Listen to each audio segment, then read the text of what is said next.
할렐루야, 반갑습니다. 네, 오늘 수요 예배 오신 모든 분들 환영하고 축복합니다. 우리 이 시간 찬양하면서 시작할 텐데요. 잠시만요.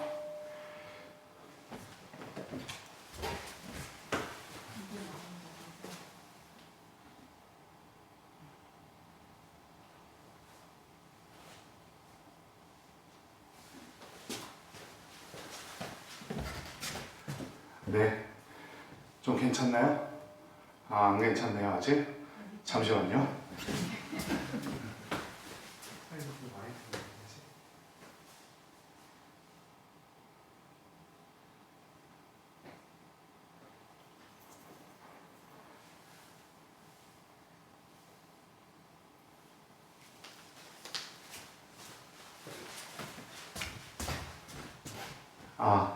괜찮습니까?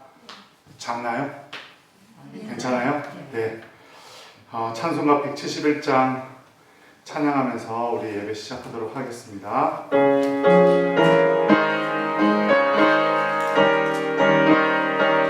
하나님의 독생자, 하나님의 독생자 예수, 날 위하여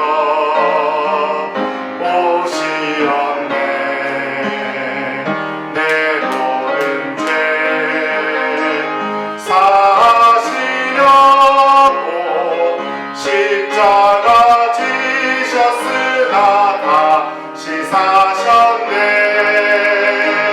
살아계신 주, 나의 참된 소망, 두려움이 사라지네. 사랑해 주네. 날 길 인도하니 내 모든 삶의 기쁨 늘 충만하네. 주 안에서 거듭나누리 기뻐하며 찬양하리. 가슴 속에 넘치는 확신, 우리의 가는 길에 소망 넘치네. 살아계신 주, 나의 참된 소망, 두려움이 사라지네. 사랑해 주네.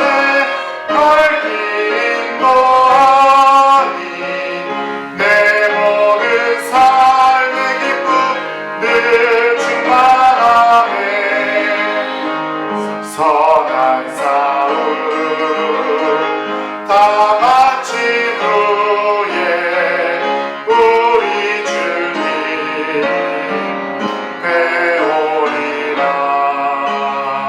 사망 권세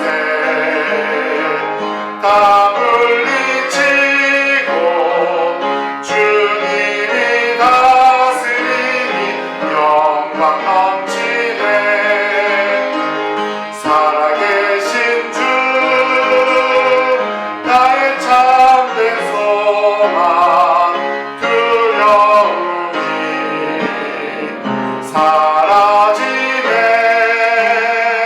사랑해 주네. 날 길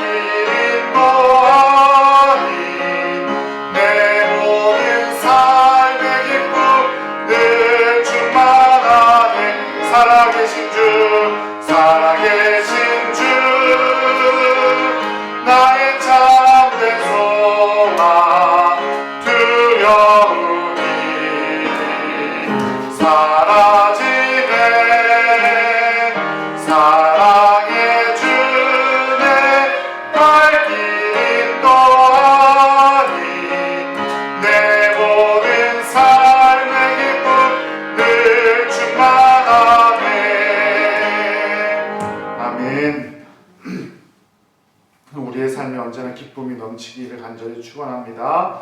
우리 찬송가 202장 찬송하도록 하겠습니다.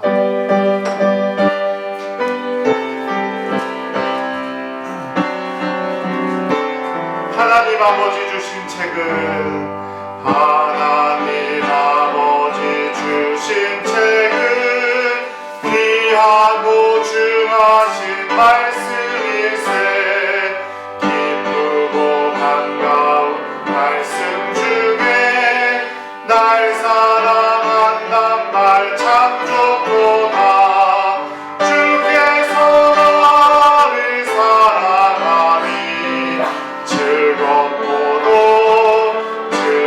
즐겁도다 주께서 나를 사랑하니 나는 참 기쁘다 그 속에 은혜를 저버리고 어긋난 길로 달아나도 예수의 사랑만 생각하며 또다시 예수께 돌아오니 주께서 나를 사랑하니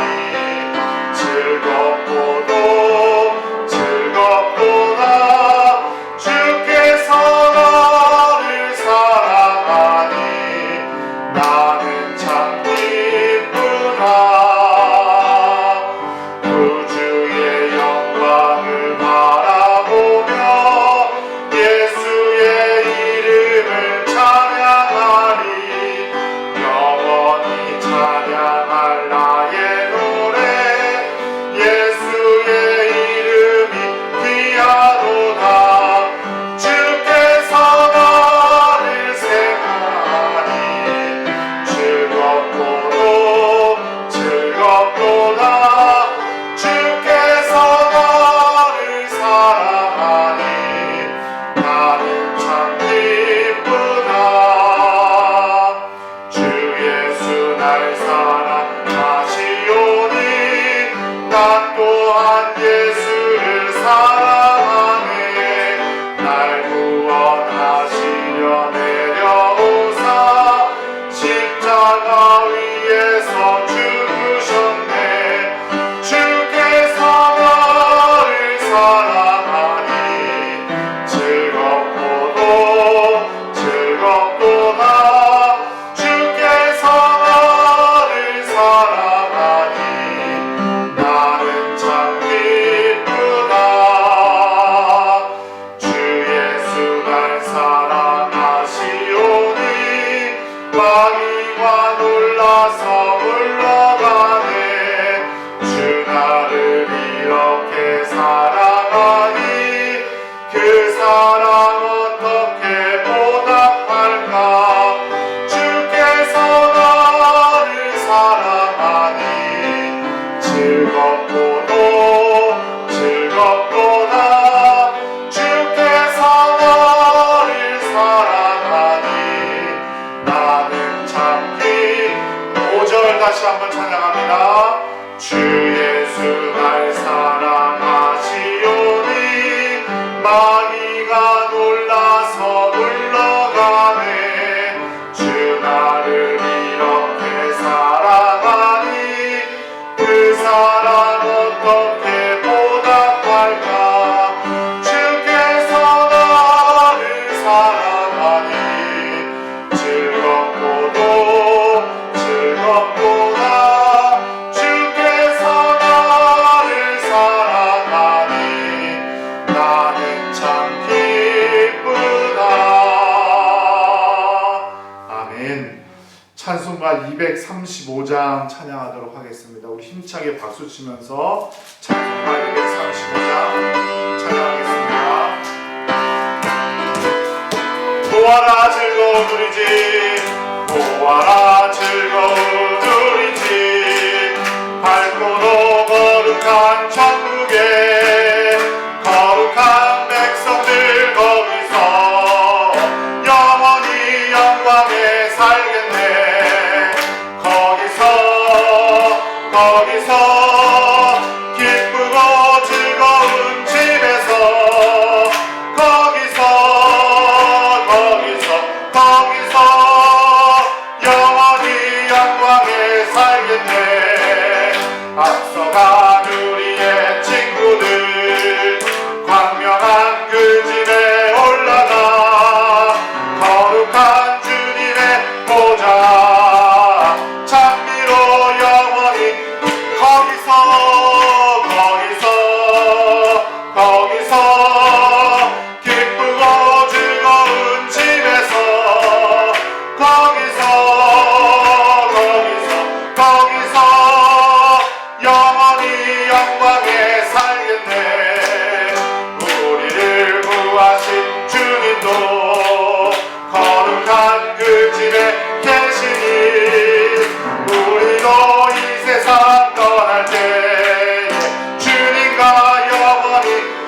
거기서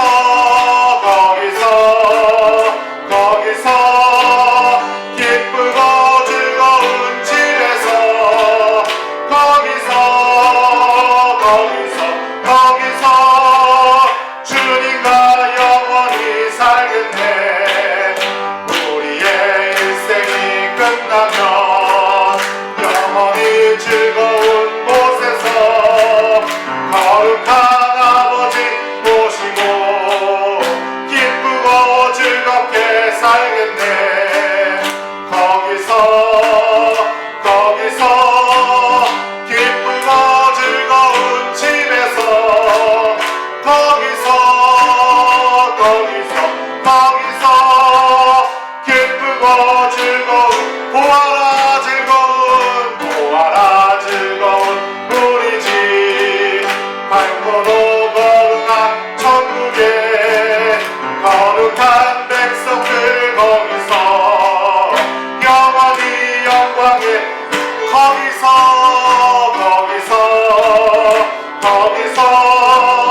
기쁘고 즐거운 집에서 거기서 영원히 영광에 거기서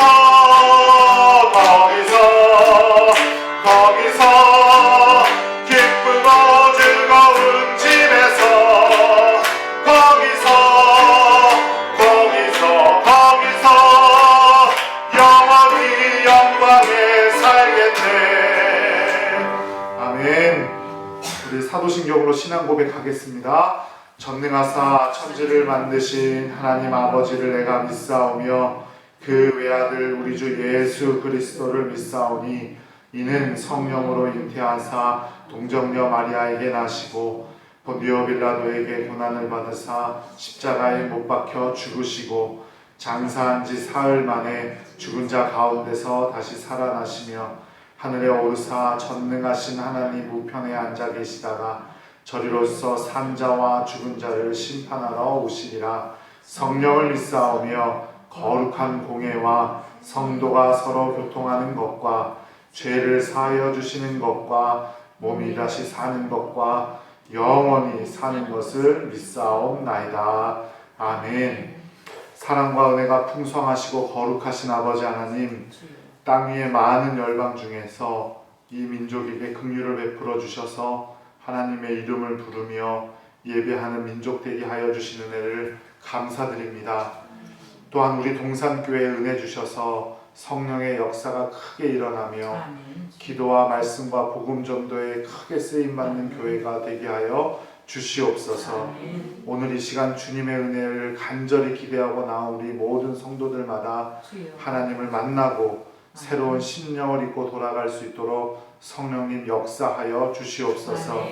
가지고 나온 문제마다 하나님의 역사를 체험함으로 해결받게 하시고 선포되는 말씀을 통하여 모든 성도들 새 힘과 새 능력 얻게 하여 주시옵소서.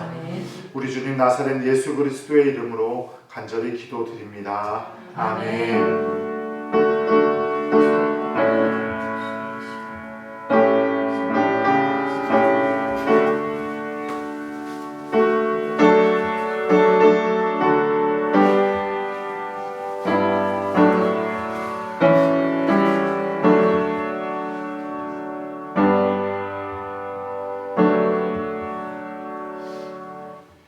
이 시간 우리에게 주시는 하나님의 말씀은 베드로전서 1장 6절의 말씀입니다. 우리에게 주시는 하나님의 말씀은 베드로전서 1장 6절 말씀입니다. 하나님의 말씀 함께 읽도록 할 텐데요. 우리 함께 봉독하겠습니다.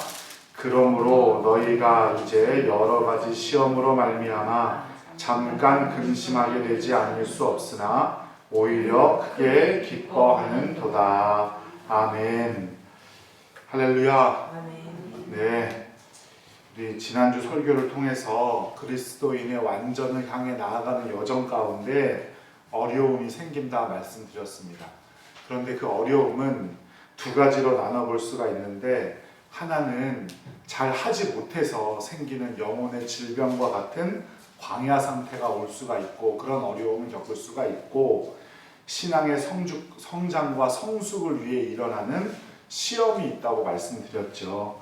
그래서 광야 상태에 벗어나기 위해서는 예수 그리스도를 만나야 하고 회개해야 하고 거룩한 삶을 위해 최선을 다해서 살아야 된다라고 말씀드렸습니다. 그 최선의 노력 중에 중요한 것은 두 가지가 있는데 바로 기도와 말씀에 최선을 다하는 것이라 말씀드렸죠. 그렇게 산다면 다시 우리를 하나님께서 세우시고 지키실 줄로 믿습니다. 그런데 오늘은 이제 광야 상태와는 다른 시험에 관련된 이야기입니다.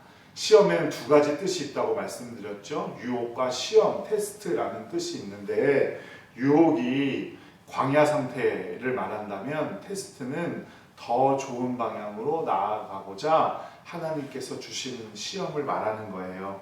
그래서 그 의미를 기억하고 베드로전서 1장 6절 말씀을 다시 한번 읽을 텐데 베드로전서 1장 6절에 나오는 시험은 두 번째 오늘 살펴볼 시험이에요. 유혹을 말하는 게 아니에요. 한번 읽어보죠. 시작. 그러므로 너희가 이제 여러 가지 시험으로 말미암아 잠깐 근심하게 되지 않을 수 없으나 오히려 크게 기뻐하는도다. 아멘. 이 짧은 말씀이지만 이 짧은 말씀에 세 가지 주제가 들어있어요. 첫 번째는 뭐냐면 성도에게 시험은 필연적이다. 성도에게 시험은 꼭 필요하다. 신앙의 성장과 성숙을 위해서. 두 번째는 그 시험이 우리에게 뭐가 될 수도 있다? 근심이 될 수도 있다. 세 번째는 하지만 그 근심으로 더 큰 기쁨을 얻게 될 거다. 이렇게 이 세 가지 주제가 들어있죠. 앞서도 말했지만 광야 상태에 있는 것과는 영혼의 시험은 전혀 다른 거예요. 먼저 살펴보아야 할 것은 어떤 사람이 시험을 받는가. 광야 상태는 어떤 사람이 광야 상태에 들어가요? 잘 못하는 사람. 하지만 직설적으로 말하자면 시험에 빠지는 사람은 어떤 사람이 시험에 빠지냐면 잘하고 있는 사람이 시험에 빠지는 거예요. 성장과 성숙 더 잘하기 위해서. 우리 아이들 클 때 많이 크면 막 아프다 그러잖아요. 성장통 하잖아요. 그런 것과 마찬가지인 거예요. 그러니까 성장통을 겪으면 아픔을 빨리 치료해야 하지만 그 아픔 후에는 성장이 있듯이 신앙도 마찬가지예요. 신앙을 잘할 때 아플 수가 있어요. 내가 잘하고 있는데도 아플 수 있어요. 그게 왜 그러냐면 더 큰 성장을 위해서. 베드로전서가 어떤 사람들에게 쓰여진 편지인가를 보면 알 수가 있는데요. 베드로전서는 베드로 사도가 쓴 편지고 받는 사람이 누구인가 하면 핍박을 피해서 저 멀리까지 도망 나가 살고 있던 유대인이면서 그리스도를 믿게 된 유대교 그리스도인들이었어요.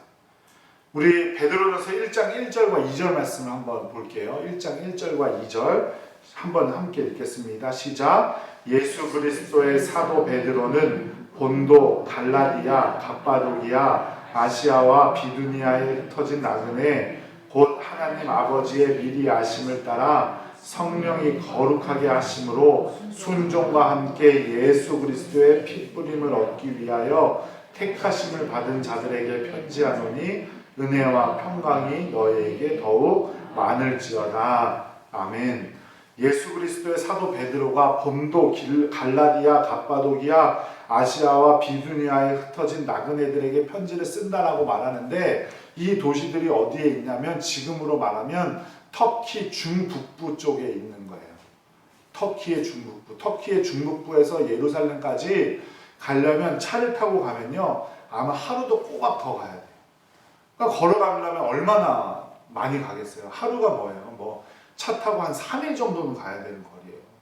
그 거리를 그 산 하루 종일 차를 타고 가야 3일 정도 3, 4일 가야 있을 도시까지 도망 나가 살고 있었던 거예요. 그리고 갑바도기아 하면은 터키의 지금은 중북부의 대표적인 터키를 관광 가면 최고로 많이 관광 가는 데인데 거기 가면은 기구를 타죠.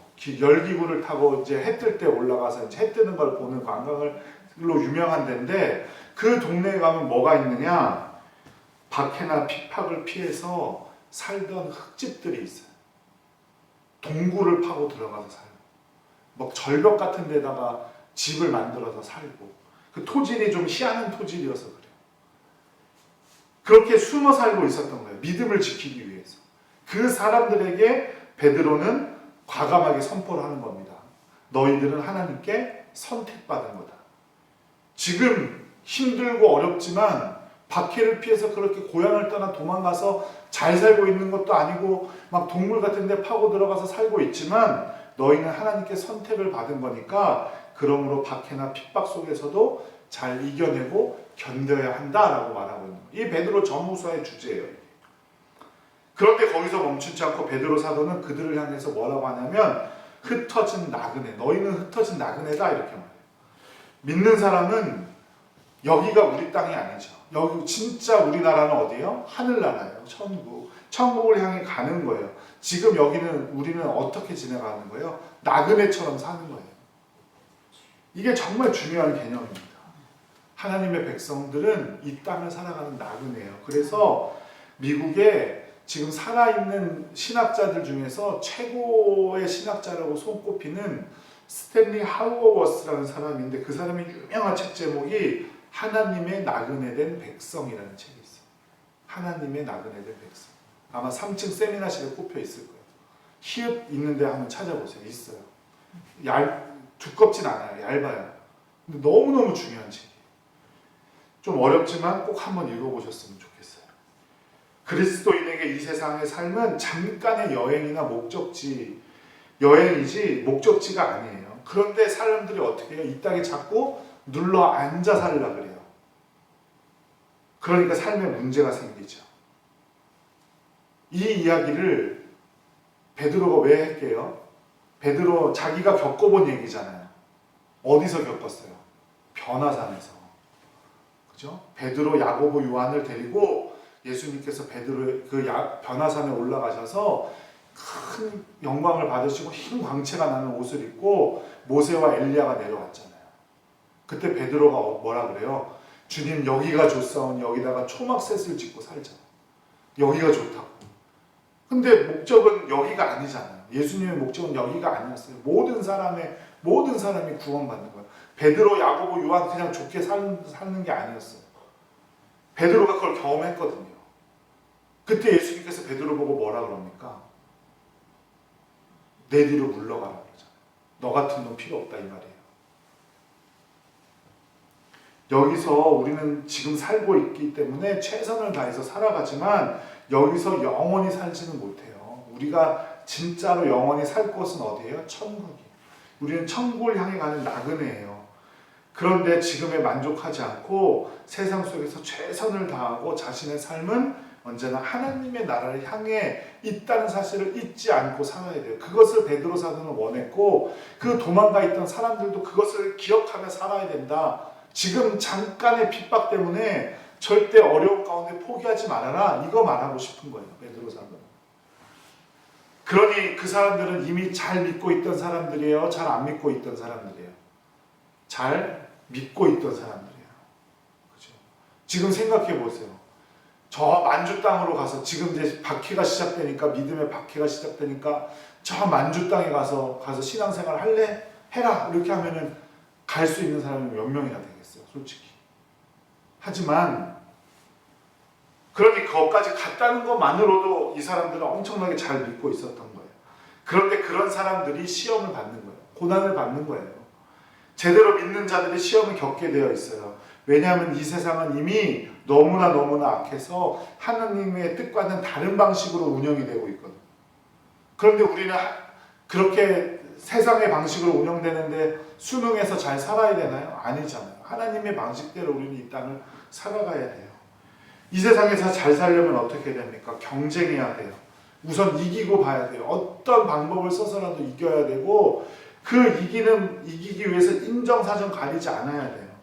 관계나 과정 이런 것보다 성과, 결과, 내가 갖게 되는 열매 이런 게 우선돼요. 남의 아픔이나 남을 배려하는 일에 관심을 두어서는 앞서갈 수가 없어요. 그래서 적당한 무관심, 적절한 죄나 나쁜 일에 눈 감아줄 줄도 알아야 돼요. 이 땅을 살기 위해선. 그리고 내가 원하는 일 하기 위해서 신앙에 적절히 합리화하고 이 정도 하면 되었지라고 살아가야 돼요. 하지만 그런 것들이 모두 하나님께서 싫어하시는 것들이잖아요. 하나님께서 하지 말라고 하는 일들이에요. 그러니 하나님을 잘 믿고 살아가면 이 땅에서 고난을 받고 시험을 받게 되어 있는 거예요. 이거 이렇게 해도 되나? 아닌가? 그런데 이런 하나님이 하라고 한 거 생각하지도 않고 살아가는 사람들은 어떻습니까? 이 땅을 살아가는데 아무런 어려움이 없어요. 뭐 세상 사람들과 똑같이 살아가요. 그러다 일주일에 한 번 교회 오는 거예요. 그거는 나그네의 삶이 아니죠. 우리가 나그네의 삶을 살려면 정말 하나님께서 원하시는 대로 살아야 돼요. 그렇게 살다 보면 시험을 당하고 그 선택에 놓이고 어려움을 겪게 될 수밖에 없다는 거죠. 그래서 이 시험 가운데는 고난이 있게 되는 겁니다. 우리가 예수님을 좀 더 잘 믿으려고 애쓸 때 고난도 받고 고통도 느끼는 거예요. 이 모든 고난과 고통이 때로는 지루하게 느껴지고 고통스러워서 견딜 수 없을지 모르죠. 하지만 고난 역시 영원이라는 시점에서 보면 순간에 불과하다는 사실을 꼭 기억하시기 바랍니다. 이 땅은 잠깐이고 이 땅에서 벗어나 우리가 천국 가서 살 삶은 영원하다는 사실을 꼭 기억하시기 바라요. 지난번에도 한 번 말씀드렸죠. 제가 예배가 마치고 나면 500만 원을 드리겠습니다. 그러면 1시간 예배 드리는 동안 머릿속으로는 500만 원을 생각할지언정 얼마나 잘 앉아 계시겠어요. 그죠? 그죠? 아니에요? 아닌가? 나는 엄청 잘 앉아 있을 것 같은데. 그것과 마찬가지예요. 이 땅을 살아가는데 어려움이 있고 힘든 점이 있지만 그럼에도 불구하고 그 영광은 그것에 비교할 수 있다 없다? 비교할 수도 없다. 그게 로마서 8장 18절 말씀이에요. 생각하건대 현재의 고난은 장차 우리에게 나타날 영광과 비교할 수 없도다. 우리가 잠깐 받는 현재의 고난은 우리에게 나타날 영원한 미래의 영광과 좋게 비교할 수 없는 것인 줄로 믿습니다. 영원을 생각하는 사람들은 현재의 고난을 그렇게 고통스럽게 여기지 않습니다. 스데반과 같은 사람도 순교의 자리에서도 죽을지도 모르는 상황에서도 담대히 복음을 선포하잖아요. 그죠? 죽음을 맞이하면서도 자신의 영혼을 하나님께 맡깁니다. 모두 영원한 하나님의 나라의 영광을 이 땅의 고난보다 훨씬 더 귀하고 귀한 것으로 받기 때문이에요. 시험은 내가 잘할 때 찾아오는 겁니다. 그러니까 당연하게 하나님의 신자답게 살려면 시험에 드는 거예요. 그러니 그 시험 때문에 낙심하지 않는 여러분들 되시기를 간절히 바랍니다. 시험이 오고 이 땅에 고난이 오는 건 두 가지예요. 중간은 없다고 말씀드렸어요. 내가 제대로 잘 신앙생활을 못하기 때문에 오는 유혹에 넘어가서 드는 질병 아니면 내가 너무나 잘하기 때문에 이 땅에서 겪게 되는 고통이에요. 둘 중에 하나예요. 여러분은 어디에 계신 거예요? 잘해서 고난받고 계세요? 아니면 못해서 질병 가운데 빠지고 계세요? 지난주에 우린 질병의 문제를 다뤄봤고 이번 주에는 이 잘해서 받는 시험에 대해서 얘기하고 있습니다. 베드로 사도뿐 아니라 바울 사도도 여기에 대해서 이렇게 말합니다. 디모데후서 3장 12절에 무릇 그리스도 예수 안에 경건하게 살고자 하는 자는 박해를 받으리라. 디모데후서는 바울 사도의 유언과도 같은 책이에요. 바울 사도가 제일 마지막에 쓴 편지가 디모데후서예요. 자기의 사랑하는 아들 디모데에게 죽음을 앞두고 자기가 곧 끌려가 참수형을 당한다는 사실을 알고 자기 영적 아들에게 편지를 쓴 거예요. 거기에 이렇게 말해요. 무릇 그리스도 예수 안에서 경건하게 살고자 하는 자는 박해를 받으리라. 그러니까 너 경건하게 살지 말고 빨리 도망가라는 거예요? 아니면 더 경건하게 살으라는 거예요? 자신의 영적 아들에게 무엇을 원하겠어요? 그럼에도 불구하고 더 영적으로 경건하게 살아라. 이렇게 말하고 있는 거죠. 흠없는 어린 양 예수의 존귀한 피로 구원받았음을 깨닫고 성령 안에서 하나 되어 살아가는 사람들에게는 시험이 있습니다. 그러니 여러분 자꾸 시험에 빠진다고 생각하지 마세요. 시험은 여러분이 하나님 앞에서 잘 살고 있다는 증거이기도 해요. 자꾸 무엇을 선택하는 것, 자꾸 어려워지고 내가 시험에 빠진 것 같은 것, 그거 잘 하고 계신 거예요. 너무나 시험에 빠지지 않는 사람들, 아까도 말씀드렸지만 정말 아무렇지도 않고 그냥 세상적으로 가는 것보단 시험에 빠져서 이렇게 하는 게 나을까 저렇게 할까, 이렇게 했다가는 하나님의 원하시는 대로 했다가는 세상 쪽으로 너무 힘들어질 것 같은데 그거 고민하면서 그 가운데 이 어떻게 선택해야 되지 고민하고 그 고통 가운데 있는 것이 우리에게는 훨씬 더 복이라는 사실은 꼭 기억하시기 바랍니다. 그래서 두 번째로 말한 건 뭡니까? 시험에 빠질 때 뭐예요? 근심이 온다는 거예요. 시험에 빠지면 근심을 겪을 수밖에 없어요. 근심은 비탄 슬픔이라는 말과 똑같은 말이에요. 비탄 슬픔. 그런데 이 근심이란 말은 더 심도가 깊고 영원토록 지속된다는 의미까지 가지고 있는 슬픔이에요. 근심이. 그러니까 그 고통이 얼마나 크겠습니까? 오늘 말씀에는 근심이라고 되어 있고 바울 사도는 박해라고 말한 말이에요. 시험은 본질적으로 하나님과 함께하는 사람들이 겪기 때문에 광야 상태와는 전혀 다릅니다. 우리가 그러니 하나님 앞에 이 근심을 잘 이기고 나면 꼭 복이 된다는 사실을 꼭 기억하시기 바랍니다. 그래서 시편 119편 71절 말씀에 보면 고난 당하는 것이 내게 유익이라 이로 말미암아 내가 주의 율례들을 배우게 되었느니라 이렇게 말합니다.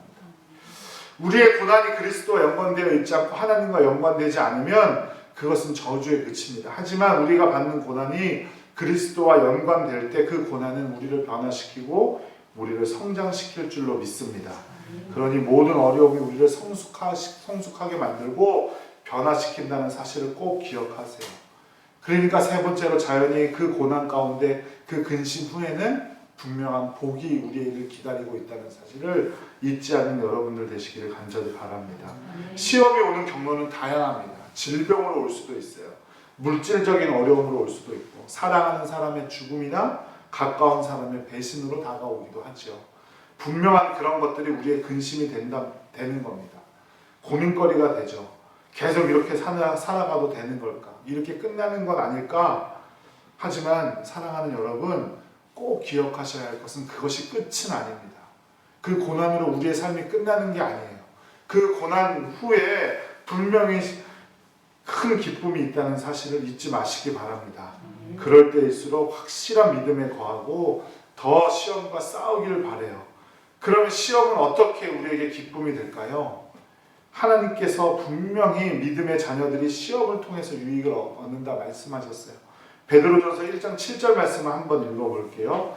베드로전서 1장 7절 시작. 너희 믿음의 확실함은 불로 연단하여도 없어질 금보다 더 귀하여 예수 그리스도께서 나타나실 때에 칭찬과 영광과 존귀를 얻게 할 것이니라. 아멘. 우리가 함께 오늘 읽은 말씀 6절은 뭐예요? 시험이 있고 시험은 근심을 가져오고 하지만 근심은 오히려 더 기뻐할 것으로 만들어주신다. 그리고 나서 7절 말씀에 이렇게 말해요. 그것을 확실히 믿고 거하는 사람들은 금보다 더 귀한 사람들이다. 그러니 예수 그리스도께서 다시 오실 때에 칭찬과 영광과 존귀를 얻을 것이다 이 말이죠.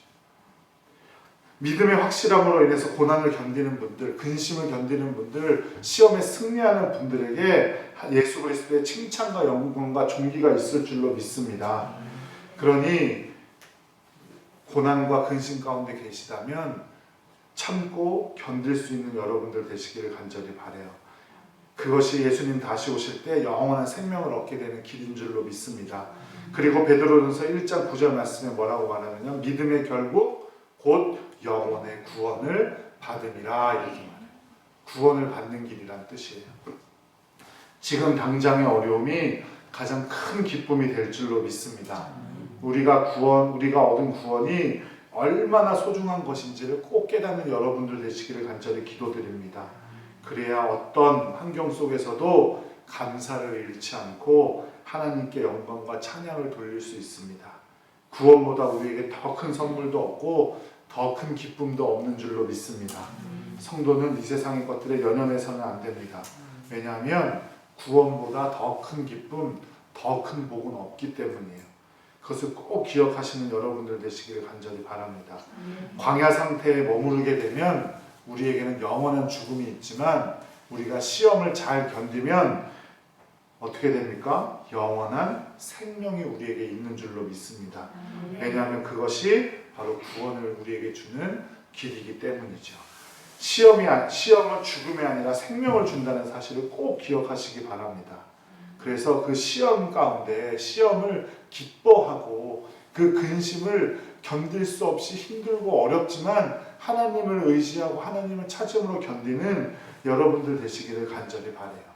우리 새벽 기도를 통해서 지금 시편 말씀을 보고 있는데 다윗의 모습이 나오잖아요. 지금 오늘 시편 31편 8절까지 봤는데 다윗의 모습이 나오는데 다윗은 계속해서 자기가 겪고 있는 고통과 아픔이 있지만 계속 여호와를 의지하고 여호와를 찾고 그러면 여호와께서 피난처가 되어주시고 방패가 되어주신다고 말씀하고 있어요. 우리에게 근심은 근심으로 끝나는 것이 아니라 하나님을 찾게 하는, 하나님을 만나기를 노력하게 하는 귀한 방법이라는 사실을 꼭 기억하시기 바라요. 그러니 시험 가운데서도 더 확실한 믿음에 거할 수 있도록 기도하는 여러분들 되시기를 간절히 기도드립니다. 우리 하나님께서는 우리가 시험을 통해서 우리가 떠나기를 원하시는 게 아니고요. 우리가 더 하나님만 더 굳게 붙들기를 간절히 바라요. 그죠? 그 해와 바람이 누가 더 힘이 센지 내기를 했잖아요. 그래서 바람이 부니까 어떻게 해요? 나그네가 옷을 더 꼭 붙잡고 빼앗기지 않으려고 꼭 붙들어요. 그죠? 그런 여러분들이 되셨으면 좋겠어요. 우리에게 믿음 때문에 고난이 오더라도 시험이 오더라도 그 옷을 꼭 붙들고 빼앗기지 않으려고 더 붙들고 하나님만 붙들고 가는 여러분들 되시기를 간절히 바랍니다. 성도는